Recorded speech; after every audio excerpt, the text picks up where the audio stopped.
How to install WSL on Windows 10 or 11.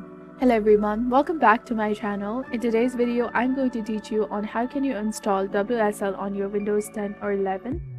So let's go ahead and begin the installation of WSL in your Windows. To start, open the command prompt. Simply go to the search button over here and type cmd and run it as an administrator. Here you have to enter a command, which I'll put in the description box below of this video. You also have the option here to utilize the deflect in order to specify the distribution you wish to install.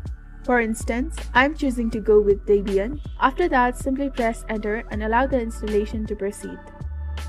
In the event that you do not specify the distribution with the D flag, Ubuntu will be installed as a default distribution.